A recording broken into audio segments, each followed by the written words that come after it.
Good morning or good afternoon, whenever you are listening to this. So we're going to start our Thursdays like we usually do when we're in school with having a spelling test. So last week we were looking at the words and it was similar to the week before, but this time we were adding the suffix ing. So we're adding the suffix ing to words ending in a Y when a consonant is before. So that's all the letters except A, E, I, O, U. So a different letter would have followed. This rule was fairly easy because in all of them, except the two exception words we had where it didn't end in a Y, it ended in an I with the same sound, you didn't have to do anything. You just had to add the ing.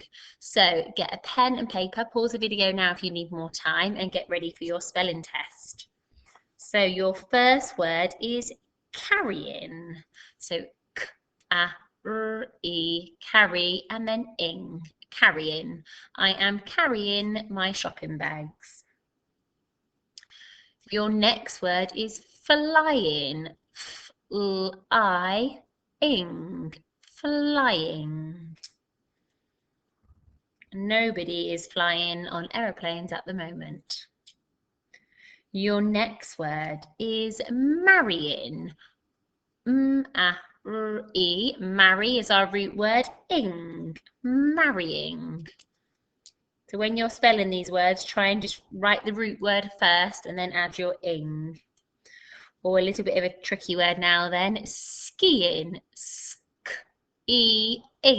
Skiing. Your next word is trying. Trying. Trying. I am trying really hard with my remote learning. Your next word is copying.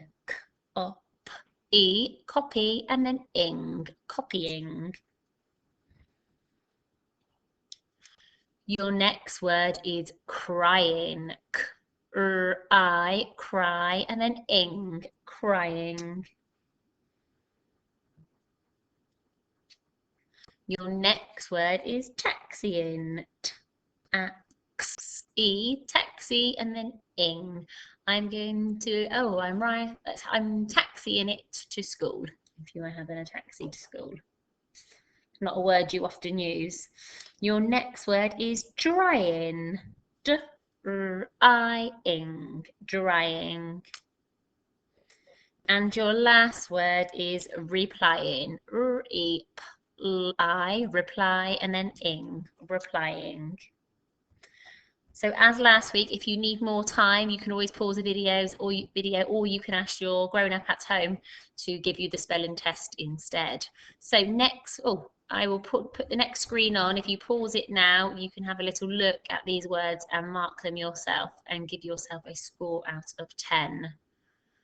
So our new rule for next week then, I load it up, is we're going to be looking at all the suffixes next week. We're going to be looking at, well, not all of them, but all the ones we've looked at so far in the last couple of weeks. So we've got ing, ed, est, and an extra one, y. So we're going to be looking at adding these suffixes, so word endings, to any word, to words that end in e, okay, with a consonant before it. So we're going to look at some examples and then it will make sense. So to start with, when we're adding ing, we've already looked at this word before, and if a word ends in y, we just add the ing, okay? So in last week's spelling test, you didn't have to do anything, you just had to add the ing. However, if a word ends in e, so we've got the word hike is like a walk, hike, okay? It's got a split diagraphy, but because it ends in an e, look what happens when we add the ing. We say drop the E, we get rid of the E. We don't often have E with an I that follows. Another example is the word shine. The sun is shining. We've got rid of the E and then we've added our ing. So we haven't got the E and the I next to each other.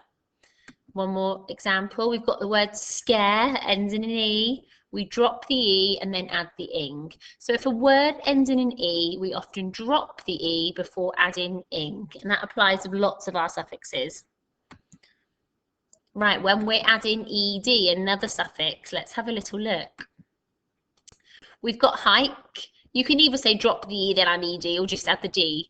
So we don't have two E's, but hike turned into hiked. I hiked to the monument at the weekend, okay? So instead of adding the ED, we've actually dropped this E and then added ED.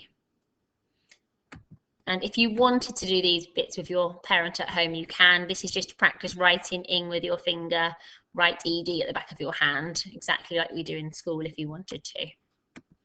Right, is exactly the same. We're going to drop the E and then add our So hike turns into hiker and it makes it a person, okay?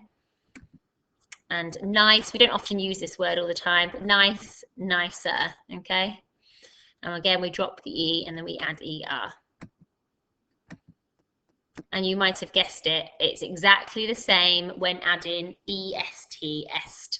So we drop the E and then we add the EST. So we never have two E's together. We always drop one of them.